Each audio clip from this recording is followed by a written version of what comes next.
Lightning struck early and often in this very short NHL season, but it hasn't struck too much lately. Welcome into the Sporting News Studios. I'm Tom Vandervoort, and joining me now, as he does every week for his five-hole column, our NHL writer Jesse Spector. So, Jesse, what am I to make of the Tampa Bay Lightning from 6-1 to 4 straight losses? I know we had a postponement in there, but where is this team right now? Yeah, they've lost 4 in a row coming back into their homestand, which they returned home Tuesday night to face the Montreal Canadiens after a tough trip where they went to Philadelphia and New Jersey, lost in both places. Then they had the postponement for the blizzard in Boston. Went back down to New York and lost 5-1 to the New York Rangers there in a game where the Rangers really got their act together, and the Lightning, I think, were just unfortunate to be there at the wrong time.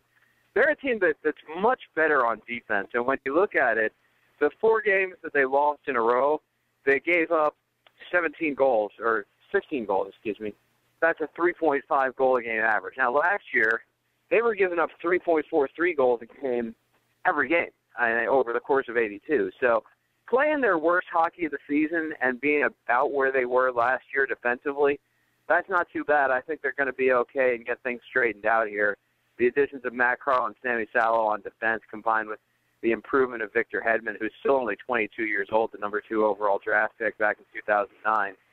He's been playing some of the best hockey of his career.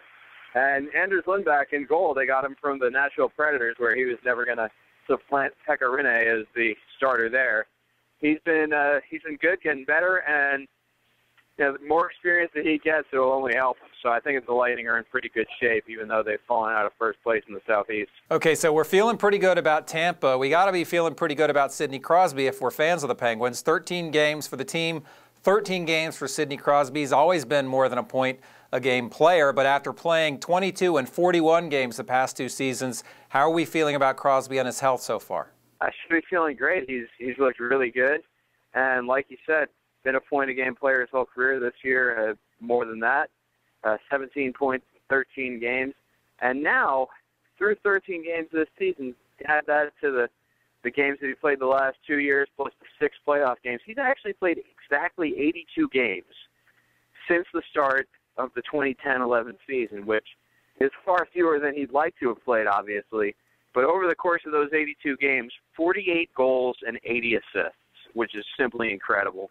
Sidney Crosby remains one of the top players in the NHL, if not the top player. Yeah, I think he's the best. Now, speaking of the best, let's talk about the worst, because we talked about the Lightning. They're the only team in the Southeast with actually a positive goal differential, even though they're not leading the division. You look at the Northwest, there's only one team in that division with a positive goal differential. So which division is the worst division in hockey right now? Yeah, it's probably the Southeast, just on the basis of their record against the other divisions in the Eastern Conference. You're looking at just plain domination every time they've faced off against the other divisions, and especially the way that the Northeast has handled the Southeast so far this season. That's really been something.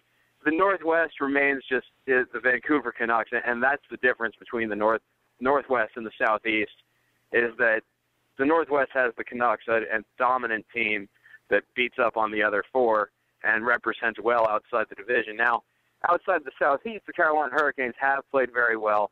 They're 0-2 in the division, those first 2 games of the year when they were really struggling. But the Southeast looks like it's a notch below the Northwest, but the Northwest isn't too good either, and the records against the other divisions really show it. Yeah, and certainly the Washington Capitals have been suffering mightily. What do you make of the Edmonton Oilers? A lot of young talent on that team. Where do you see them heading for the rest of the year?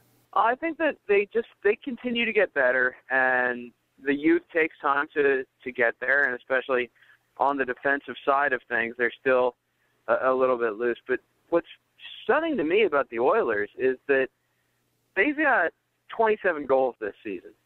2 of them are in empty net, so you look at the remaining 25. 10 at even strength, 2 shorthanded, 13 on the power play. They've got to get things going when the other team doesn't have guys in the penalty box. Yeah, that's for sure. All right, listen, man, great talking to you as always. We will catch up with you next week. All right, thanks very much.